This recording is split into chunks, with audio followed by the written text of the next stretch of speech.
The first thing that made my stomach drop was the smell. It wasn't strong at first, just a faint, stale odor hanging in the air when I slid into the back seat. But the longer I sat there, the worse it got. Something sour, something damp, something wrong. I should have listened to my instincts. But it was late. I was exhausted, and the bus I had planned to take home wasn't running anymore. It had been a long day in Chicago, meeting up with some old college friends. I had stayed out later than I intended, and by the time I checked the time, it was already past midnight.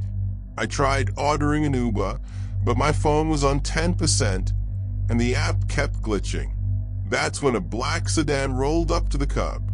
The driver leaned out and called, "Need a ride?" He wasn't a taxi driver. No decals, no company name, just a plain black car with tinted windows.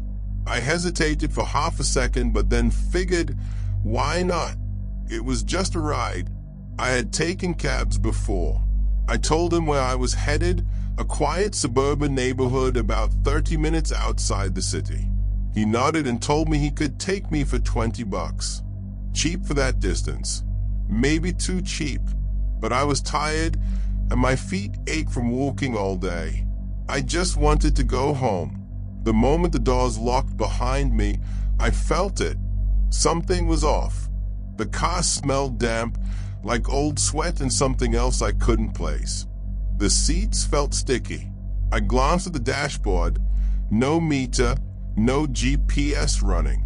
The driver, a thin man with greasy hair, adjusted his rearview mirror and smiled at me. "Long night?" he asked. Something about his tone made my skin prickle. I nodded, forcing a small laugh. "Yeah, just ready to be home." He smiled wider. "Oh, I bet you are." Then he pulled away from the curb, and I realized I never saw him start the trip on an app. The city lights blurred past as we drove, but something about the route felt wrong. I wasn't too familiar with Chicago's streets, but I knew I should have hit the highway by now. Instead, we were weaving through dimly lit back roads, the kind of places you don't walk alone at night. I shifted in my seat. Hey, isn't the highway faster?" The driver's smile never wavered. "Shortcuts are better. Less traffic." Traffic? It was past midnight. The roads were nearly empty. I glanced at my phone, 8% battery. Not great. I pulled up Google Maps, but the loading circles spun uselessly. No signal. Okay, stay calm. Maybe he really did know a shortcut. Maybe I was overthinking. Then I noticed something that made my stomach clench. The child locks were on. I swallowed hard. "So, how long have you been driving?" I asked, forcing a casual tone. "Long enough," he murmured. His fingers tapped the steering wheel, rhythmic, almost impatient. I could see his face clearer now in the glow of the dashboard. He looked wrong. Something about his grin, the way his lips pulled back too far, almost like he was enjoying this. I slid my hand toward the door handle just to check. Locked. The air felt thick. My chest tightened. Then he let out a small chuckle. "You ever wonder," he said, voice light, conversational, "how many people get into cars and just disappear?" My blood ran cold. I shifted in my seat, trying to shake the unease creeping up my spine. My fingers hovered over my phone, the screen dimming as my battery ticked down to 5%. The thought lingered in my head like a warning I didn't want to acknowledge. How many people get into a car and never make it home? The road stretched ahead, dark and unfamiliar. I knew the way home. I had taken it plenty of times, but the streets outside didn't look right. The buildings were spaced farther apart, the traffic thinning out. Where were the intersections?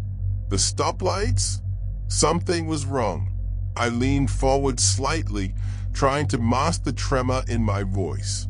"Hey, I think you missed the turn back there." The driver didn't even glance at me. He just kept staring straight ahead, both hands gripping the wheel tightly. "No, this way is faster," he said. "Faster?" That didn't make sense. The fastest way was through the main roads. Not this. Not wherever we were. My chest tightened. I let out a nervous chuckle. Oh, I don't recognize this area." He smiled into the rearview mirror, his eyes locking onto mine for a second too long. "That's the thing about this city," he said, his voice light, casual. "Lots of roads, lots of turns. People don't always notice when they're going the wrong way." My skin prickled. I forced myself to keep calm. Maybe he really did know a shortcut. Maybe I was just overthinking things. But the smell was getting worse. A thick, cloying scent that reminded me of mildew, of something damp left sitting in the heat for too long. I shifted in my seat, glancing down at the floor. The carpet looked stained, dark patches blending into the black fabric. I swallowed hard. I needed to get out of this car. Carefully, I slid my thumb over my phone screen, trying to pull up my location. The GPS struggled to load, the little blue dot spinning in place. No service. My heart pounded. I tried again, refreshing the page. Still nothing. The driver let out a slow exhale, his fingers tapping against the steering wheel. "Crazy, isn't it?" he murmured. I blinked. "What?" He glanced at me through the mirror again, his smile widening just a bit.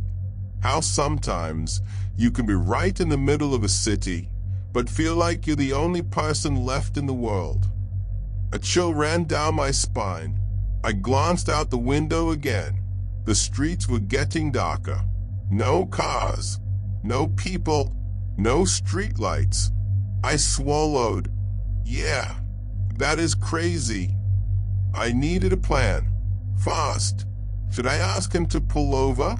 Should I fake an emergency? My mind raced through possibilities, but every single one came back to the same problem. I was locked in here with him. I inhaled slowly, pressing my phone against my leg to hide the dim glow. 4%. If I called someone, would they even pick up in time? I licked my lips, trying to keep my voice steady. "So, you do this often?" He tilted his head slightly. "Drive?" "Yeah, all the time." "No, I forced a small laugh. Pick up people like this. Stranded folks who missed their ride home." His fingers tapped against the wheel again. A slow, deliberate rhythm. "Sometimes," he said, "you'd be surprised how many people don't think twice before getting into a stranger's car." A lump formed in my throat. He chuckled softly. "Guess people are just too trusting." The air in the car felt heavier now, pressing against my skin. I had to get out. Now. I cleared my throat, gripping the edge of my seat. "Hey, actually, could you pull over at the next gas station? I need to grab something." He didn't answer right away, just kept driving. Seconds stretched. Then, there isn't one for miles. My stomach dropped. That wasn't true. There were plenty of gas stations along the route. I knew that, but we weren't on that route anymore, were we? I wet my lips, my pulse hammering in my ears. "I don't mind waiting," I said quickly. "Just whenever we see one." His grip on the wheel tightened slightly, and then, without warning, the car sped up. My breath caught in my throat as the engine growled, the street lights outside blurring. We weren't just going the wrong way anymore. We were getting farther away, farther from the city, farther from help. I felt my phone vibrate weakly in my lap. 3%. I didn't have time. I didn't have service, and I didn't know where he was taking me. But I knew one thing for sure. If I don't do something soon, I might not make it out of this car alive. I tried to keep my breathing steady, but every second that passed made it harder.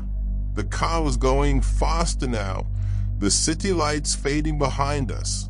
The roads outside were nothing but long, empty stretches of pavement lined with trees and the occasional street sign. No houses, no gas stations, no sign of life. I had no idea where we were. The only sound in the car was the low hum of the engine and the soft, rhythmic tapping of the driver's fingers against the wheel. Like he was thinking, like he was waiting for something. I tightened my grip on my phone, my sweaty fingers slipping slightly against the screen. 2% battery. I had to do something. My voice came out shakier than I wanted. Hey, I just realized my roommate is waiting for me. She's, tracking my location, probably wondering why I'm not home yet. That was a lie, a desperate one, but I had to try. The driver's smile didn't falter. If anything, it seemed to grow just a little. That's so, he murmured. I forced a nervous laugh. Yeah, she, gets paranoid, calls the cops if I take too long. Silence, then, who? That was all he said. Just who? I swallowed hard. Was he buying it? Did he care? The car kept moving, the road stretching ahead like an endless tunnel of black. I shifted in my seat, forcing myself to sound casual. Hey, can you pull over for a second? I think I left something in my friend's apartment. His fingers stopped tapping. I saw it, just a flicker of tension in his grip on the wheel. Barely noticeable, but it was there. Too late now, he said, his voice still calm. We're almost there. Almost where? A cold wave of terror washed over me. I glanced at the dashboard again. No GPS, no map, just a dark screen and the steady glow of the speedometer ticking higher. 50 miles per hour, 60. My pulse pounded in my ears. I needed to think. Fast. My hand slowly, carefully moved toward the door handle. I pressed my fingers around it, testing the lock. It didn't budge. Child locks. My stomach clenched. I had no service. I had no way to jump out. I was trapped. The driver let out a slow, contented sigh, as if he could feel my panic rising. You know, he said, his voice light, almost amused. People always say they'd notice if something was wrong, that they'd get a bad feeling and trust their gut. I didn't answer. I couldn't. He smiled at the road ahead. But the truth is, his fingers tapped the wheel again. They don't? Not really. They tell themselves they're imagining things. They talk themselves down until it's too late. I clenched my jaw, forcing myself not to react.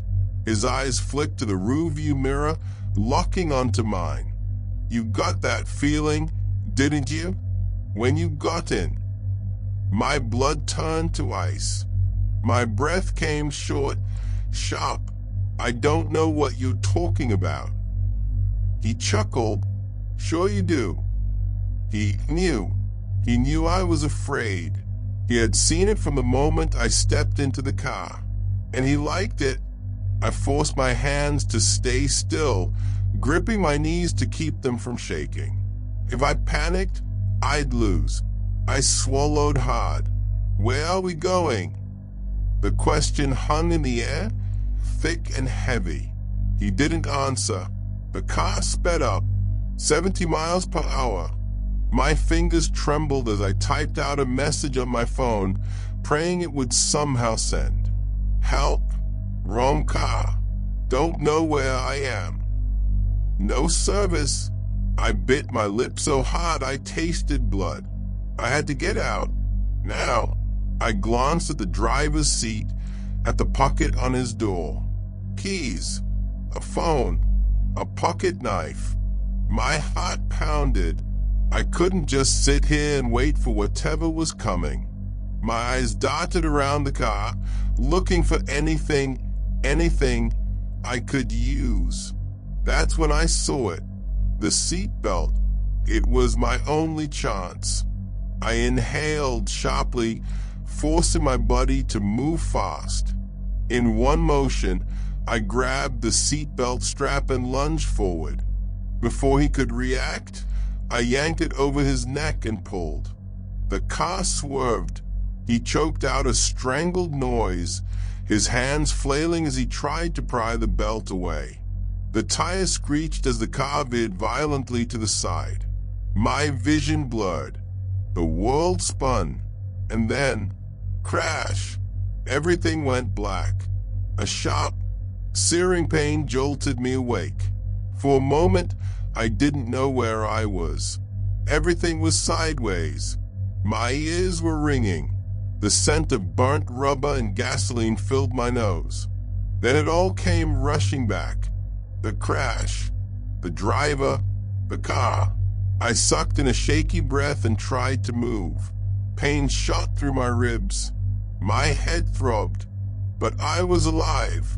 The car had flipped onto its side. The windshield cracked but not shattered. Smoke curled from the hood. The driver's seat was empty. Empty. Panic hit me like a tidal wave. Where was he? I struggled against my seatbelt, my hands shaking as I fumbled with the latch. It was jammed. No, no, no. A rustling sound. Behind me. My blood went cold. I twisted my neck, heart hammering. A shape was moving outside the car, just beyond the broken glass. A shadowed figure standing up, staggering. The driver, his face was hidden in the darkness, but I could hear his breathing. Heavy, ragged, angry. I yanked at the seatbelt harder. It refused to budge. He turned, slowly, like he had all the time in the world. Then he took a step toward the wreckage. Toward me. I thrashed against the seatbelt, my nails scraping against the buckle. Come on, come on. He reached the passenger door, his fingers curling around the handle. I sucked in a sharp breath. The car was on its side. That meant the passenger door was now facing the sky. If he climbed up, he'd have to reach down to get me. That was my only chance. The door groaned as he pulled it open. I could hear him breathing above me, feel the heat of his presence. He was getting inside. I stilled, heart pounding against my ribs. Wait. Time it right. A creak. A shuffle.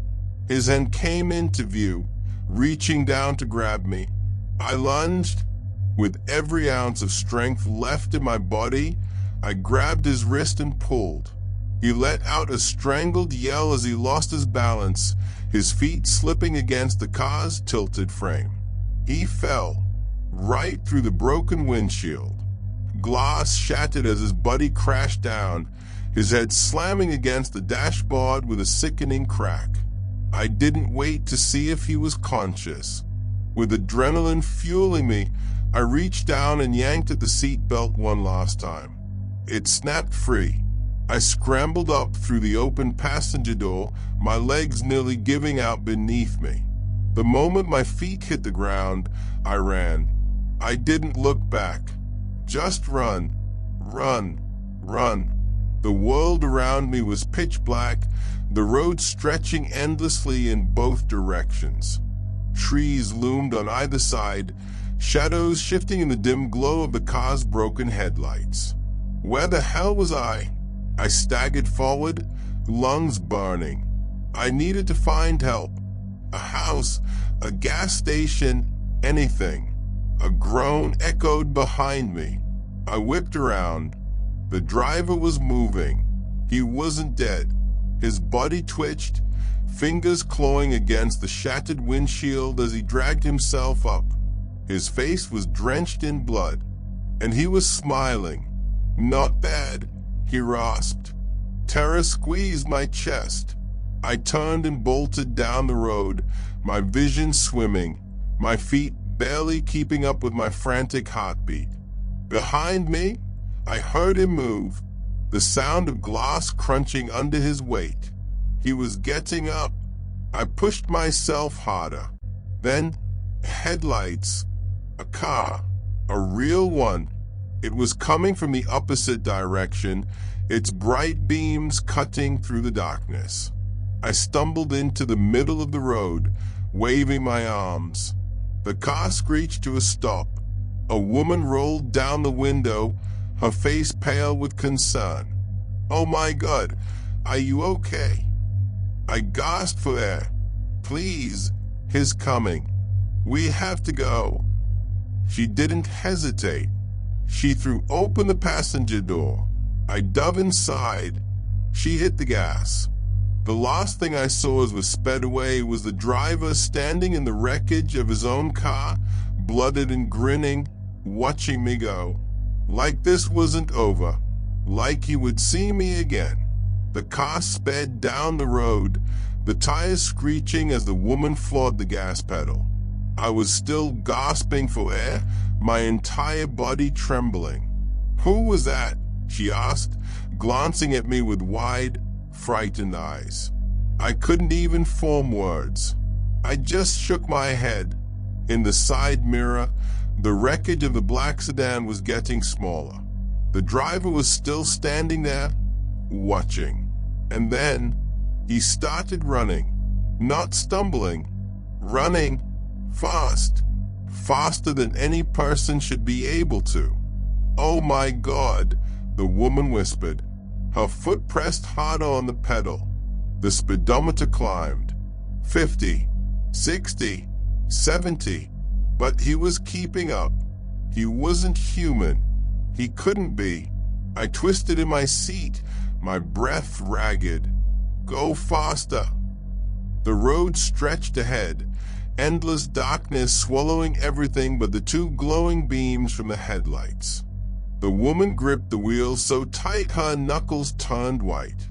"I'm trying." A sharp turn was coming up, a dangerous one. She didn't slow down. She couldn't. The tires screeched as we hit the curve, the car tilting dangerously to one side. My shoulder slammed into the door. The woman fought the wheel, barely keeping control. For a split second, I thought we were going to roll. But then, bang, the entire car shook. Something slammed into the back of us. Hard. The woman screamed. I twisted around. He wasn't running anymore. He had jumped onto the trunk. His face was a bloody, twisted mess, but that smile was still there. He clawed at the back windshield, his fingers dragging across the glass, leaving smears of red. His on the car. His. The rear windshield shattered. Glass sprayed into the back seat. His arm reached in. I barely had time to react before his fingers wrapped around my throat. He pulled. My seatbelt saved me. I was yanked sideways, choking, but the belt locked tight across my chest, keeping me inside. The woman screamed again. She jerked the wheel. The car swerved. The sudden motion flung the driver sideways, his grip slipping. I sucked in a desperate breath as his bloody fingers tore away from my skin. Then, she hit the brakes. Hard. I lurched forward. The driver? He went flying. His body flipped through the air and slammed into the road with a sickening thud. We skidded to a stop. Silence. Just the sound of our heavy breathing. The woman's hands were still locked on the wheel, her whole body trembling. I turned, my pulse thundering in my ears. The driver's body lay motionless in the road, a twisted heap of limbs. Blood pooled beneath him. It was over, right? The woman reached for her phone. "I'm calling the cops." I nodded, swallowing the lump in my throat. My fingers found my seat belt, fumbling to unbuckle it. Then I heard it, a wet, gurgling sound. My entire body froze. I turned my head, and my heart stopped. The driver's body twitched. His limbs snapped, popping back into place. His head lifted. One eye was completely destroyed, a mess of blood and shattered bone. The other, it locked onto me, and he grinned. No, no, no. The woman's phone slipped from her hands. What the hell? The driver pushed himself up. His movements weren't human. Too fast, too unnatural, like something wearing a human suit, forcing the body to move. My stomach twisted. Drive, now. The woman didn't move. The driver tilted his head at us, his body shuddering like it was adjusting to being broken. Then, slowly, he started walking. No rush, like he knew he couldn't escape. I grabbed the woman's arm. Drive! Her foot slammed onto the pedal. The car roared forward. The driver vanished into the night behind us. We didn't look back. Not until we saw the glowing lights of a gas station ahead, a tiny beacon in the endless darkness. We weren't safe, but at least, for now, we had a chance. The gas station was the only sign of life for miles. A single flickering sign buzzed in the darkness, casting a dim, sickly glow. The woman swerved into the lot, the tires screeching against the pavement. We were both breathing hard, our chests rising and falling in panic gasps. She threw the car into park. "We have to call the police," she whispered, her hand still clutching the wheel like she was afraid to let go. I nodded. My hand was shaking so badly I could barely unbuckle my seatbelt. Then the lights flickered. The entire gas station went dark for half a second, then came back on. A cold wave of dread crashed over me. I turned my head slowly. The road behind us? Empty. No body, no blood, no sign that anyone had ever been there. No, I choked. No, no, no, he was right there. He. The woman grabbed her phone. "I don't care if he disappeared. We're calling the..." Bang. A massive force slammed into the car. The entire vehicle lurched sideways. I screamed. The woman screamed. Bang. It happened again. Something was slamming into the side of the car. The windows cracked. The woman fumbled with the door handle, throwing herself out of the driver's seat. "Run!" I didn't hesitate. I kicked the door open and stumbled out, my legs barely working. We bolted toward the gas station, sprinting for the glass doors. The fluorescent lights inside cast long, distorted shadows on the pavement. I didn't dare look back. I felt him behind me. The doors slammed open as we ran inside. The clerk, a bored-looking guy in a red uniform, barely had time to react before the woman grabbed his wrist. "Call the police," she gasped. The clerk blinked at her, then at me, then at the car outside, and his face went pale. I turned, and I felt my stomach drop. The car, it was wrecked. The roof was caved in. The metal was twisted, like something had crushed it with their bare hands. And the driver's door was wide open. No one was inside. The woman gripped my arm, her fingers digging into my skin. "It's still out there," she whispered. The gas station was too quiet. The air felt thick, wrong. The clock swallowed hard. You guys need to leave." I turned to him. "What?" He was staring at the security monitors. My heart pounded as I stepped closer. There were 6 cameras, all showing different angles of the parking lot. And on every single one of them, he was there, not moving, not running, just standing, watching. But it didn't make sense. Because in the first camera, he was by the gas pumps. In the second, he was next to the car. In the third, he was standing right outside the glass doors. I turned. Nothing was there. But on the screen, he was getting closer. Every camera showed him in a different place. But he wasn't moving. It was like reality couldn't decide where he was. The woman grabbed my hand. "We need to hide." The clock was already locking the doors. "You won't make it if you run," he muttered. "Come on." He led us behind the counter, down a narrow hallway. My pulse was hammering so hard it felt like my skull was shaking. He shoved open a storage closet.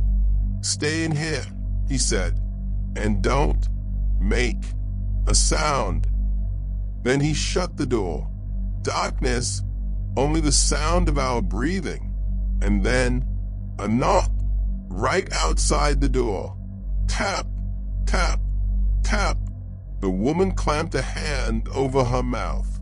I pressed myself against the wall, my heart slamming against my ribs. Another knock, and then the door handle turned. Slowly, deliberately.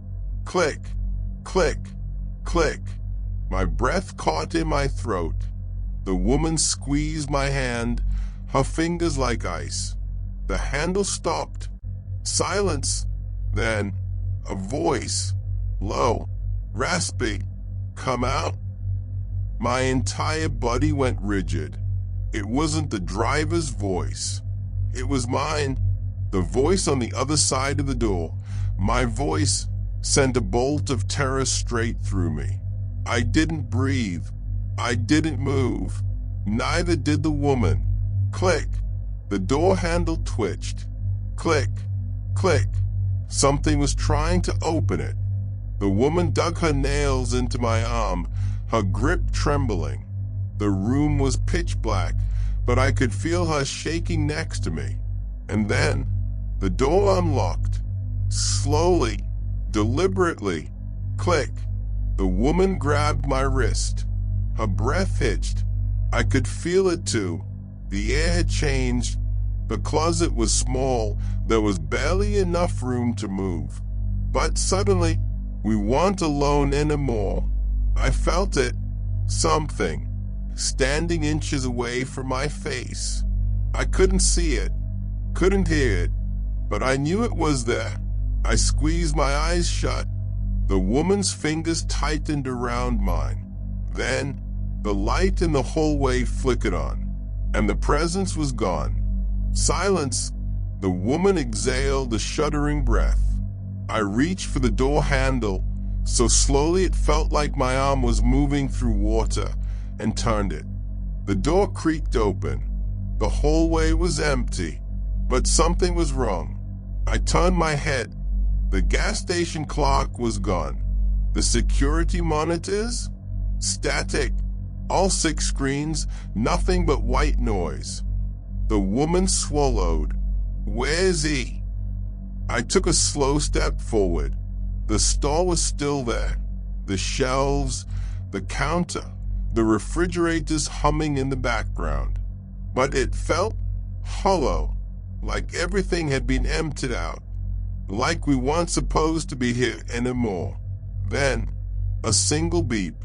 The security camera feed blinked back on. The screen flickered, and we saw him. The clock was outside, standing next to the ruined car. His face, Something was wrong with his face. It was blurred, like an old, corrupted photograph. The woman let out a shaky breath. "We need to get out of here." I nodded. Then the lights cut out. Darkness swallowed everything. A voice whispered right next to my ear, "You shouldn't have gotten in that car." I turned, and something grabbed me. I didn't have time to scream. The thing that grabbed me wasn't human. Its grip was ice cold, its fingers too long, wrapping around my arm like a snare. The woman yanked me back.